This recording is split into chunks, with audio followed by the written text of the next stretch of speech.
Boa tarde, pessoal. Bem-vindos a mais uma aula. Hoje eu estou gravando o vídeo aí para testar essa opção de aula, tá? O que nós vamos falar hoje, pessoal, sobre a disciplina de projeto arquitetônico tem relação com questão normativa. Na aula passada, eu apresentei para vocês, na aula da quinta-feira, um projeto, né? Eu abri um projeto com vocês, um projeto arquitetônico, para lembrar vocês aí, era uma escola, né, que estava sendo ampliada lá na cidade de Araucária, e eu abri o projeto arquitetônico dessa ampliação, né, dessa escola, e aí eu mostrei para vocês os diversos aspectos, a representação, né, de uma maneira ampla, de uma maneira geral, para vocês terem a ideia do que é um projeto arquitetônico. Eu também comentei, né, sobre os desenhos, né, mas eu não comentei, pessoal, sobre o que a norma exige. Né? Vejam que hoje nós temos uma normatização muito grande, né? Na teoria, a normatização padroniza muitos desenhos e essa padronização traz diversos benefícios. Né? A padronização de um projeto arquitetônico, por exemplo, permite a universalização do desenho. Um desenho que nós façamos aqui no Paraná, né, que é onde nós estamos, desde que sigam as regras do projeto arquitetônico, né, desse desenho universal, desenho técnico, ele permite que uma pessoa lá do norte do nosso país leia o desenho, né, interprete o desenho sem dificuldades. Então, o desenho arquitetônico, né, o projeto arquitetônico em si, ele deve seguir lá as questões de normas técnicas, né, de desenho, mas também deve seguir questões específicas sobre o projeto de arquitetura. Tá ok? Eu vou falar um pouquinho aí sobre a norma 6492, tá? Que trata aí da representação dos projetos de arquitetura. Essa norma, então, é específica para a representação dos projetos de arquitetura. Abrindo a norma, então, vejam que a norma é uma norma bastante antiga. Ela é de 1994. Eu consultei hoje a ABNT e essa norma está em processo de revisão.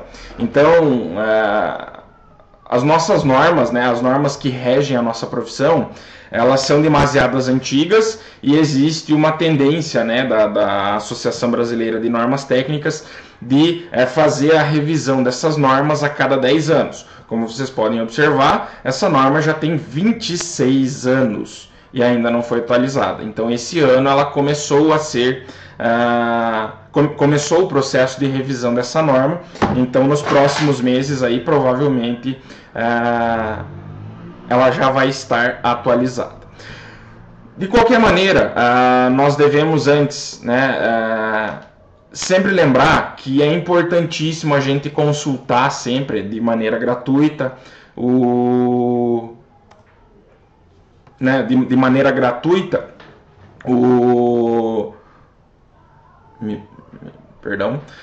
então, de maneira gratuita, nós temos como consultar a atualização dessas normas, né? A norma, obviamente, ela não é gratuita, tá? Porém, a norma ela pode ser consultada quanto à questão de atualizações. Então, se você entra no site da ABNT Catálogo, você consegue lá, pelo número da norma, consultar, né, qual é a revisão e etc.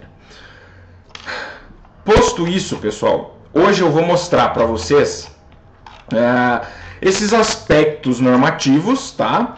E também vou mostrar especificamente, né, que é o assunto foco da nossa aula, a questão dos traços no projeto arquitetônico, tá certo?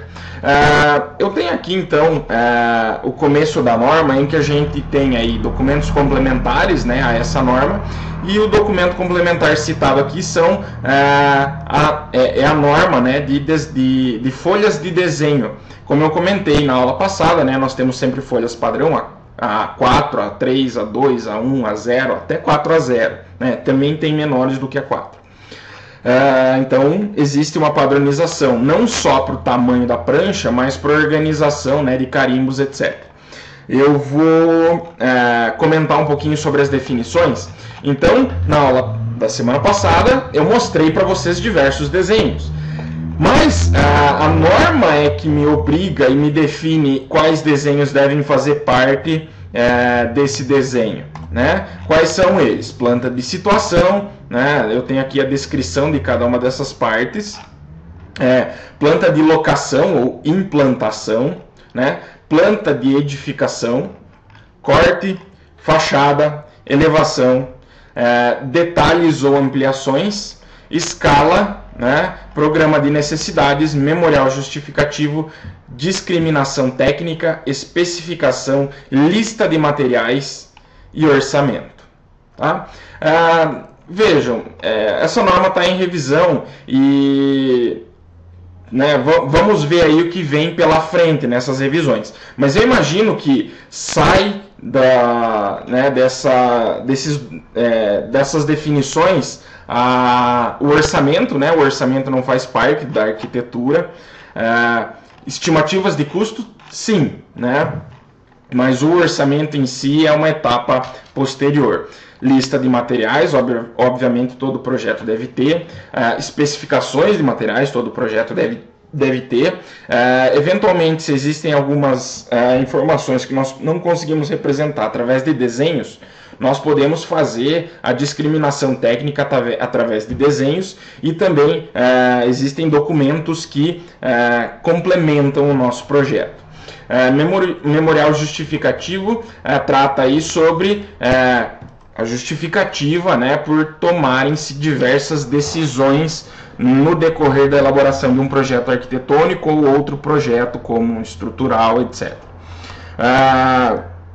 Programa de necessidades, né? Eu estou vindo de trás para frente aqui, pessoal, mas a ordem dos fatores não altera o produto. Então, nós precisamos apresentar programa de necessidades, que são as necessidades do cliente, que são as necessidades do empreendedor ou daquele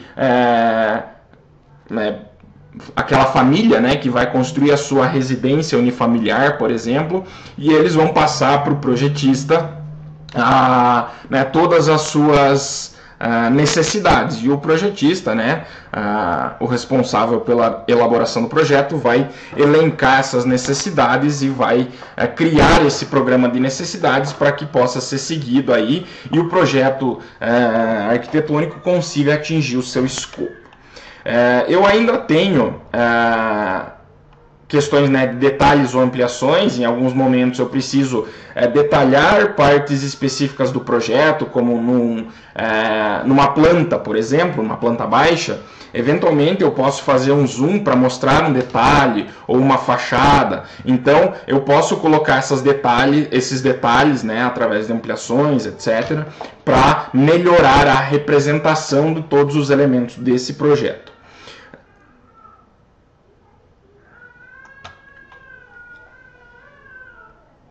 Elevações, né, são imagens, são vistas como se eu estivesse vendo o projeto pronto, né? A fachada representa a frente, né, do imóvel. De certa forma, a fachada e a elevação são muito parecidos, né? Cortes representam seções na edificação, né?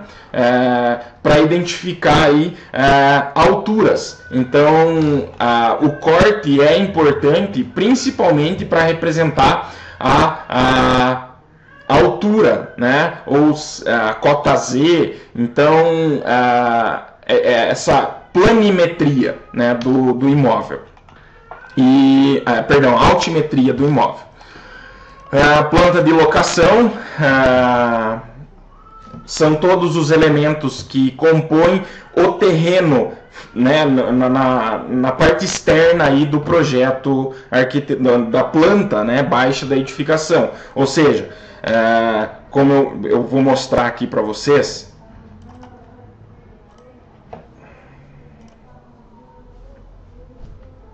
estou abrindo o meu arquivo aqui, eu achei que estivesse aberto já. Vamos aguardar uns instantes. Bom, abrindo aqui, eu tenho aqui a minha implantação, certo? Então vejo que na implantação eu detalho aí todos os elementos externos à planta da minha edificação. Aqui eu tenho o térreo, e se a gente fizesse a sobreposição dessa planta, vocês iam ver que ali ocupar esse espaço projetado do edifício, e todo o restante é apresentado aqui na minha planta de implantação, tá certo? Voltando para a norma, esses são um pouquinho dos desenhos que compõem o projeto, e vejam que a norma me diz qual é a função de cada desenho. Lembrem lá que a importância do desenho é mostrar toda a questão geométrica de uma edificação, né? Questão de espaços, recuos, ambientes, dimensões de janelas, especificações de materiais que vão compor essa residência, essa edificação de um modo geral. Então, nós precisamos seguir isso, né? É a universalização do desenho, a norma permite isso e nós, como bons profissionais, devemos seguir, tá certo? Existem ainda algumas questões específicas, né, sobre o papel a utilizar, os formatos, né, que eu comentei aí sobre a NBR 10068. O carimbo, né, pessoal? O carimbo no projeto nada mais é do que, quando eu tenho uma prancha pronta, são as informações referentes aos desenhos que compõem essa prancha, tá? Prancha é a folha de papel em formato de desenho técnico, né? Isso é o que a gente chama de prancha, tá? Então, na prancha eu tenho o desenho, né? Eu tenho observações do desenho e ainda eu tenho o carimbo, tá certo? Então, nesse carimbo eu vou colocar informações referentes a revisões, ao projeto em si e etc, né? Obviamente que os projetos, né, eles devem ter devem obedecer à questão de dobras para que possa ser fácil de ser arquivado, né? Por exemplo, na prefeitura, né, nas prefeituras municipais, quando você solicita o alvará de construção, a prefeitura vai receber um conjunto, né, com 3, 5 cópias de projetos, né, de todas as pranchas, e ela vai ficar com uma, né, para registro. Então vejam que esse documento físico ele vai ser carimbado e vai ser arquivado. Então esse arquivamento ele não pode acontecer com a folha aberta, né? Ele vai acontecer aí com o papel padronizado, né, em formato de fácil manuseio e arquivamento, que seria para nós o padrão A4, tá certo? Então vejam que quando nós dobramos um papel A0, as dimensões dessa prancha dobrada se equivalem às dimensões do tamanho A4, beleza? Aqui tem, inclusive, né, toda a questão das dobras, né, a normatização de dobras do papel, beleza? Então, isso também é normatizado, tá bom? Aqui, né, existem algumas questões de reprodução que hoje em dia já não entram mais no caso, então imagino que talvez nessa próxima revisão isso possa sair da norma, tá? Sobre as técnicas, né? Hoje em dia é mais difícil nós encontrarmos desenho à mão livre, né? Nós sempre utilizamos quase sempre utilizamos os desenhos por instrumento, e aí entra a questão do CAD, Computer Aided Design, né? Ou desenho assistido por computador. Tá certo? Então, os softwares CAD hoje são amplamente difundidos e quase que a totalidade dos profissionais usam esses softwares para fazer o projeto em si, como é o caso aqui do AutoCAD que eu mostrei para vocês. Tá joia? Algumas condições específicas. Então, a elaboração do projeto arquitetônico possui etapas. Tá? Então a norma, né, no item 5 apresenta essas condições específicas, né? No item 5.1 a caracterização das fases do projeto, tá certo? Quais são eles? Fase 5.1 programa de necessidades, né? É o primeiro passo passo do projeto arquitetônico, né? Então nós precisamos definir primeiro a necessidade para depois saber o que é que nós vamos ter que projetar. A partir desse momento, nós nos baseamos em diversos documentos escritos, planta do loteamento, em geral, ensaios de sondagem, assim por diante, né? Para que a gente possa utilizar informações para otimizar, para melhorar e para criar, elaborar um projeto adequado. Existem elementos a serem representados, tá? Então, nós devemos levar em conta, né, nós devemos fazer uma pesquisa burocrática, né, sobre posturas municipais através de códigos de obras e outras normativas pertinentes. Posto isso, depois de já termos definido o objetivo do projeto, né, o programa de necessidades, de nós termos analisado esses documentos escritos, de nós termos apresentado, né, nesse memorial descritivo, digamos assim, quais são os aspectos que impactam o projeto, nós passamos para fases práticas, né? Quais são elas? Estudo preliminar, em que a gente faz a avaliação de documentos típicos, documentos eventuais, a escala necessária, né? Por experiência própria, tá, pessoal, prática, esses passos aqui, eles são muito dinâmicos. O que isso quer dizer? Quer dizer que não necessariamente essas etapas devam ser seguidas. De certa forma, talvez não tão evidente, todo profissional que elabora projetos arquitetônicos segue, de certa forma, esses passos, tá? Não necessariamente na sequência que estão aqui. Obviamente, essa sequência talvez seja a sequência mais indicada, mais adequada, mas, de certa forma, talvez isso também tenha alguma alteração aí no nosso, na nossa nova revisão da norma, tá? No anteprojeto, pessoal, o anteprojeto é uma questão bastante importante. O que é o anteprojeto? O anteprojeto é antes do projeto, né? Então, ele não é um projeto definitivo, né? É um anteprojeto. Depois dessa análise inicial das informações, das questões normativas que nós fazemos, nós tomamos algumas decisões que vão ser diretrizes, né? Estilo arquitetônico, né?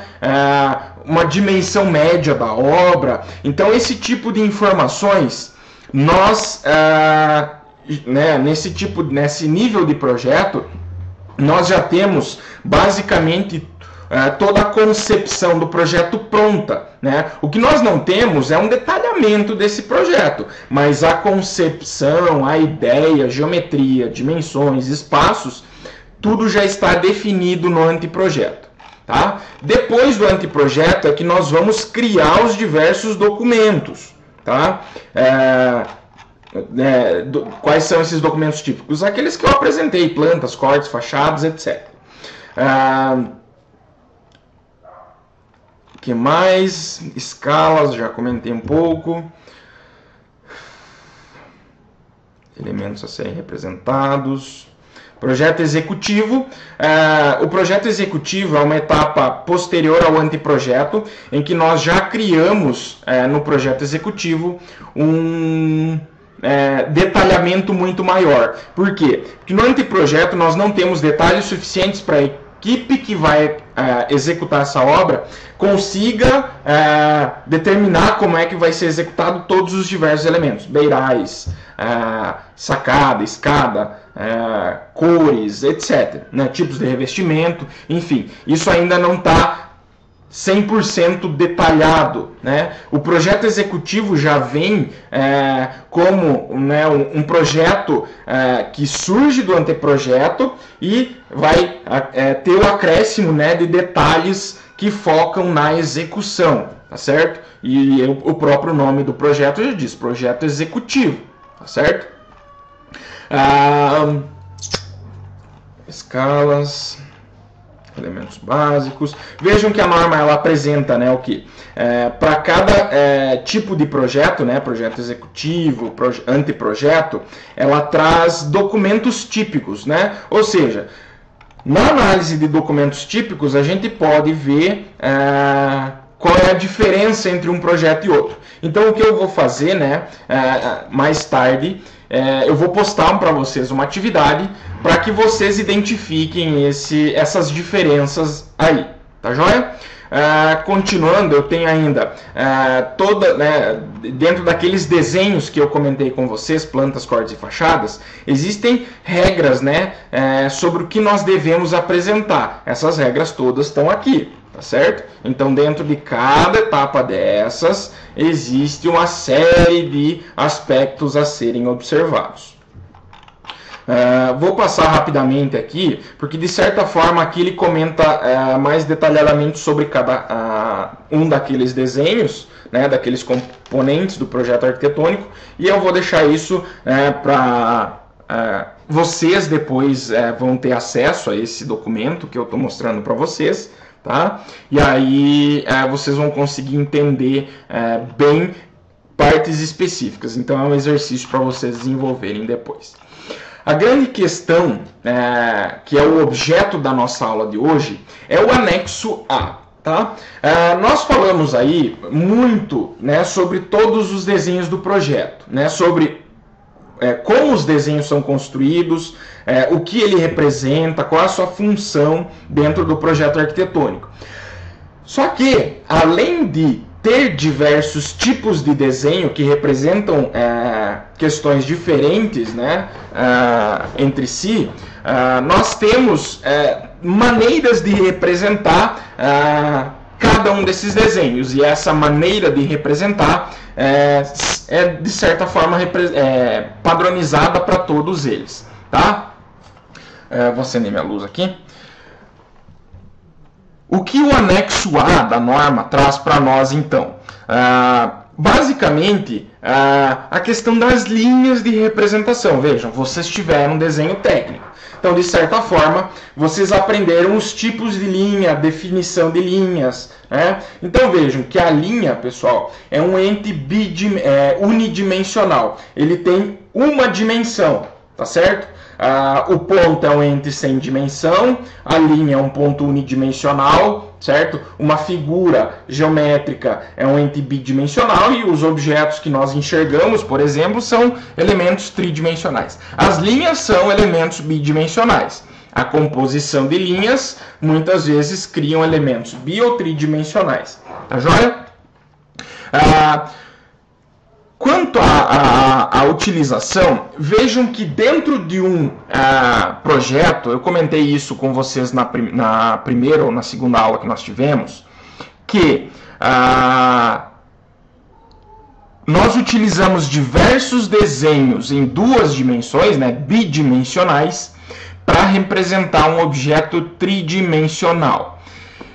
E aí o que acontece, né, pessoal? Vocês podem perceber aqui no projeto, né, que eu tenho uma série de elementos, né, representados através de linhas. Né? As paredes são representadas através de linhas, a escada, as indicações de portas e janelas, as cotas, tudo isso são linhas. Então o que acontece, né, pessoal?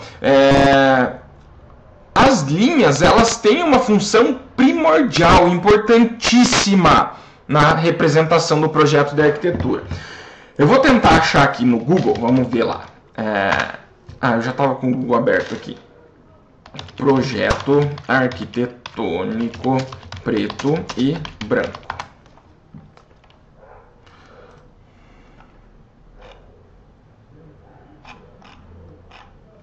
Não vai dar certo o que eu queria fazer.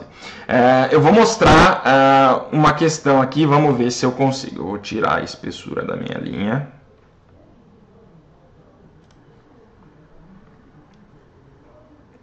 Line weight aqui. Eu tirei a espessura da minha linha. Vamos pegar como exemplo, vou fazer a cópia desse desenho aqui para eu poder alterar sem prejuízo. Vou fazer isso com esse outro desenho que eu tenho aqui, que é um pouco pior, para dar um pouco mais de impacto para vocês. Então vejam, eu tenho aqui um desenho, uma planta baixa da edificação com diversos elementos representados através de linhas, paredes, móveis, né? E aí vamos ver o que acontece no momento em que, deixa só eu otimizar meu desenho aqui. Vamos ver o que vai acontecer no momento em que eu tiro todas as cores. Eu vou deixar tudo preto, né? No caso o AutoCAD vai mostrar tudo branco por conta do meu fundo, mas vamos entender qual é a importância da linha, tá? Uma outra questão que eu também vou fazer é fazer o seguinte: eu vou definir a espessura da linha como uma espessura constante, tá? Vou definir elas todas com a mesma cor e com o mesmo traço.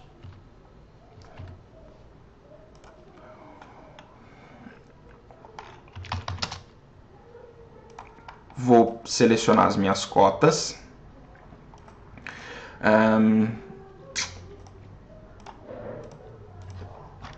E vou explodi-las. Novamente, vou colocar tudo na mesma cor. Vejam isso, pessoal. Eu tenho aqui, ó, o mesmo projeto, não fiz modificação nenhuma na minha planta baixa da edificação. Eu simplesmente eu ainda tenho que mudar todo tipo de linha. Então vejam, aqui agora eu tenho todos os meus objetos desenhados aqui, eles têm a mesma cor de linha, eles têm o mesmo tipo de linha, a mesma espessura de linha, tá? Eu só vou fazer criar uma imagem como se fosse um papel em branco, né? Para vocês entenderem o que eu quero dizer.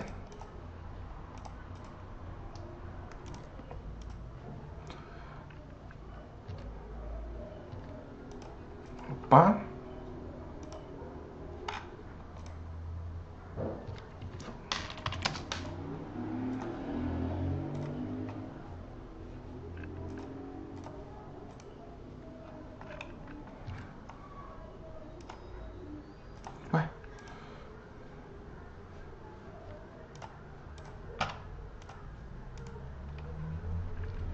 Não sei por que cargas d'água não está dando agora, depois eu vejo. Vamos ver pela tela mesmo.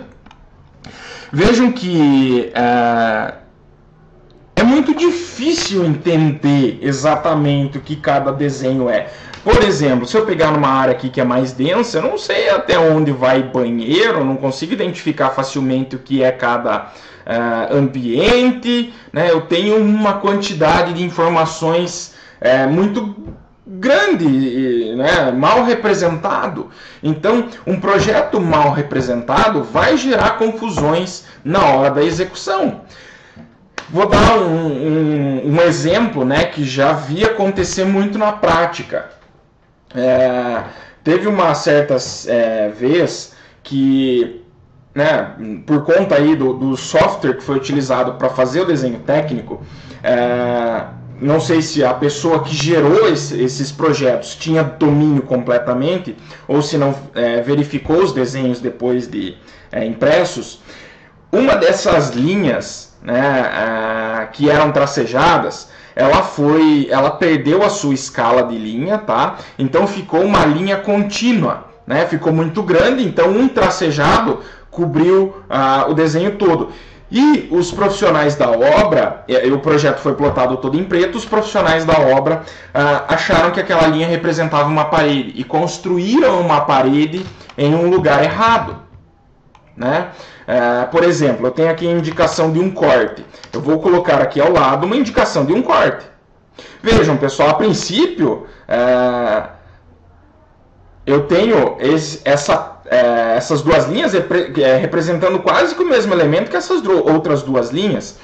Então, nesse caso, o que aconteceu foi que o pessoal teve que demolir essa parede que eles construíram por uma falha de representação do projeto.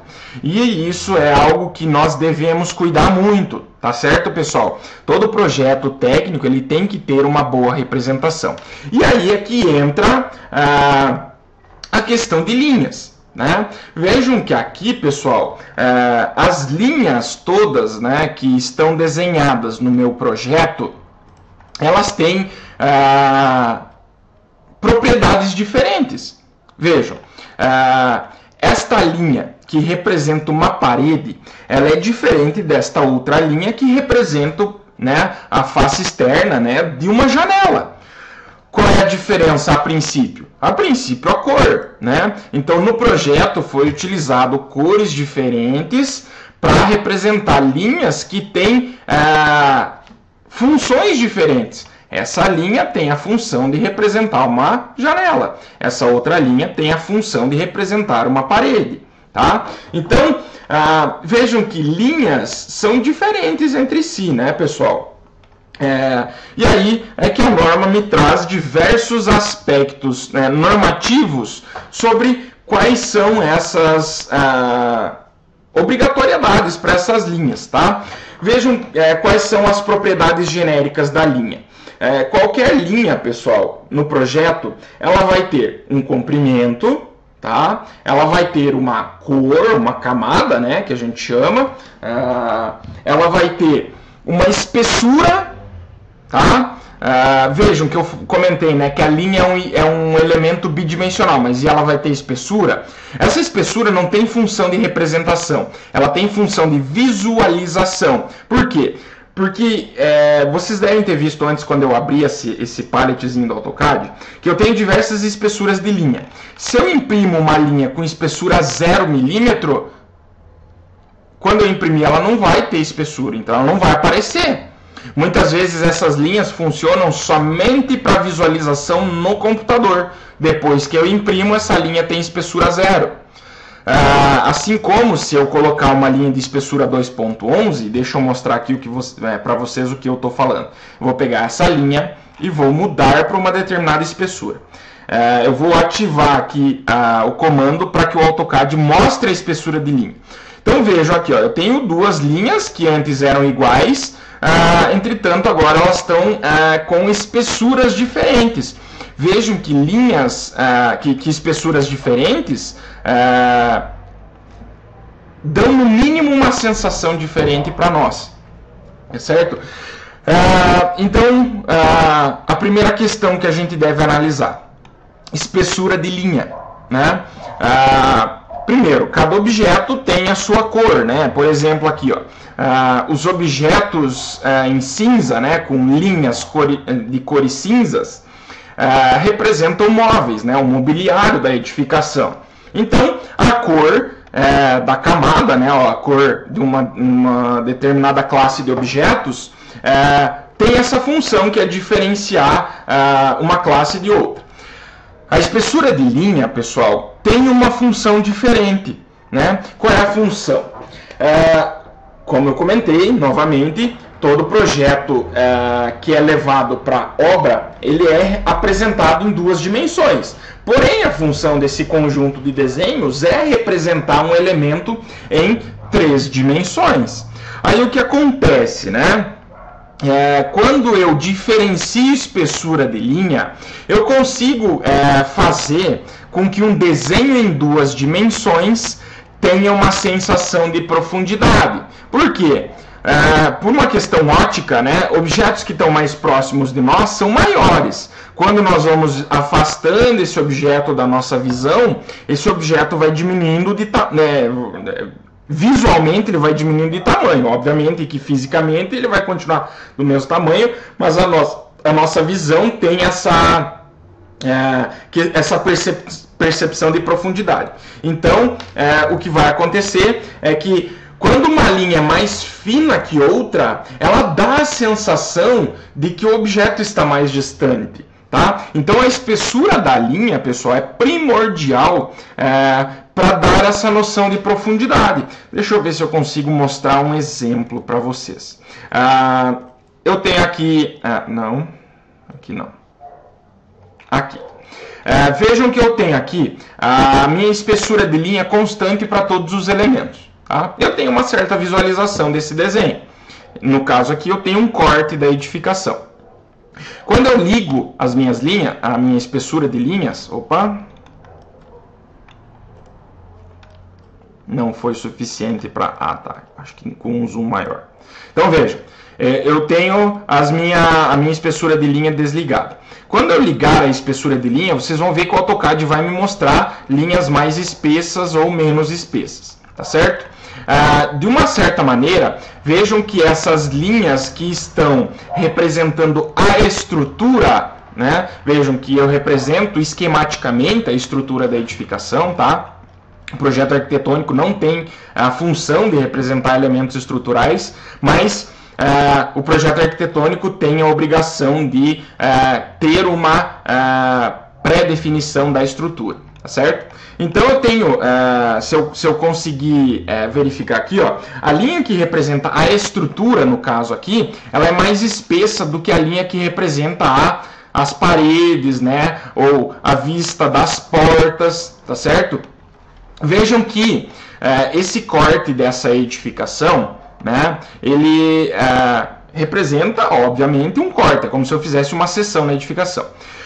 O que está sendo cortado nessa seção? A caixa d'água? Nesse caso, não. A caixa d'água é um elemento que está sendo visto no corte, mas ele não está sendo cortado, né?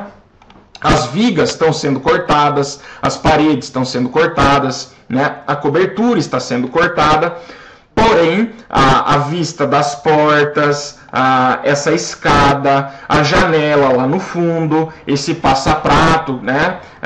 Essa outra janela, eles não são elementos que estão sendo cortados. Ou seja, imaginem que o corte, pessoal, se eu fizer uma interseção entre os elementos da edificação e esse plano de corte, ele vai gerar esse desenho que vocês estão vendo, né? Com a linha mais grossa, tá? Quando eu penso, e como é que eu vou ver, né? Eu consigo enxergar os elementos que estão mais distantes daquela seção, né? Esses elementos, eles são representados em linhas mais finas. Aqui nessa minha visualização está meio difícil de ver essa diferença. Eu vou mudar aqui a espessura de linha para vocês entenderem, só como um exemplo. Tá? Vou pegar essas linhas aqui e vou tirar a espessura delas. Então vamos lá para o meu corte novamente.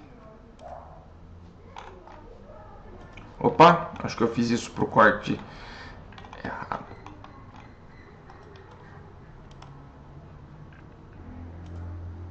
Foi esse.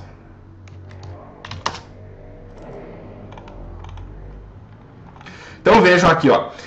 Eu reduzi a espessura das linhas, tá? Então, olhando aqui, eu consigo entender que, pelo fato das linhas de contorno dessa laje, dessas vigas estarem mais fortes, eu entendo que esse objeto está sendo cortado.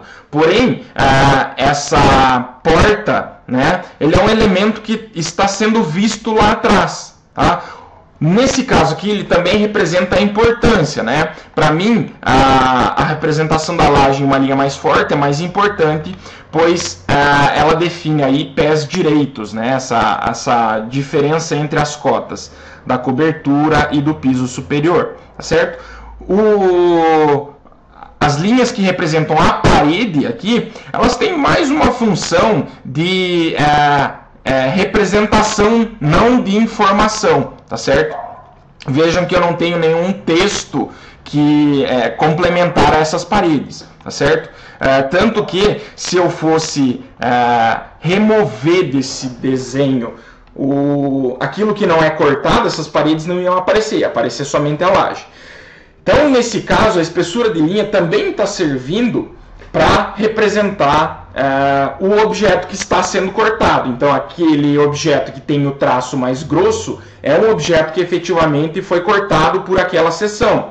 O objeto que tem a linha mais fina é um objeto que não foi cortado, né? Nesse caso aqui ele foi cortado, mas é um elemento de menos importância do que essa lave, certo? Então vejam, pessoal, a espessura de linha é algo bastante importante. Bom, eu comentei já sobre a cor, já comentei sobre a espessura de linha. Vou comentar agora sobre os traços, tá? Então vejam, acho que a única propriedade de linha que falta ainda é o tipo dessa linha, tá? Vejam que aqui na norma eu tenho linhas, né? Vejam a questão da espessura, ela está representada aqui, ó, pessoal, tá? Então a espessura importa, tá? E a norma ainda me traz uma certa padronização de que espessura utilizar para cada tipo de linha, tá? Mas o que eu quero que vocês observem agora também é a questão do tipo de linha. Eu tenho aqui uma linha contínua, uma linha tracejada, eu tenho aqui uma linha do tipo traço 2 pontos, eu tenho uma linha traço e ponto, em que os traços são bem maiores, né, do que a proporção do ponto, tá? Então eu tenho diversos tipos de linha, pessoal. Vou abrir aqui o AutoCAD para vocês verem. Só no AutoCAD, pessoal, eu tenho, sei lá, uns 50 tipos de linhas diferentes. Zigue-zague, barrinhas com hífens. E aí para que eu uso essas linhas? Depende, usem a criatividade de vocês, tá certo? Não esqueçam de observar sempre a norma de desenho técnico. Tá? Eu tenho linhas que são só pontos, tá? Então, o que o tipo de linha representa? Aí é que entra a grande questão. Cada tipo de linha representa um objeto diferente, né? A linha tracejada, por exemplo, é muito utilizada no projeto quando eu quero representar uma projeção. Vejam aqui. Eu tenho aqui, nesse retângulo que eu estou circundando aqui na tela, uma clarabóia. Vejam que essa planta é um corte a uma altura de 1,5 m. Como é a planta baixa do térreo, a clarabóia está acima, ou seja, eu teoricamente não estou olhando de cima para baixo, eu não conseguiria ver essa clarabóia. Entretanto, a clarabóia ela tem uma relação com a planta baixa, então eu represento ela. De que maneira? Através dessas linhas tracejadas. Tá? Então a linha tracejada, nesse caso, está representando um objeto que está atrás do observador, né, desse desenho. Por outro lado, eu tenho outros tipos de linha. Vejam que aqui foi utilizada a linha traço maior e traço menor. Nesse caso, o arquiteto que elaborou esse projeto utilizou essa linha para diferenciar que essa linha que cruza a edificação, ela não é um elemento físico da edificação. Ele é um elemento representativo. Por quê? Porque ele simplesmente representa o corte. Vejam que essa linha não representa nenhum objeto que vai ser construído. Tá?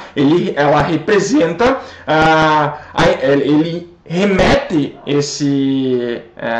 a indicação de um outro desenho. Nesse caso aqui, o corte BB representa aqui esse corte da edificação. Ou seja, se eu pegasse uma folha, né, ou uma motosserra e cortasse a edificação de fora a fora, viesse aqui e olhasse lateralmente, o que aconteceu e enxergar a edificação desta maneira. E aqui eu posso ver essa questão do lanterninho que eu comentei com vocês.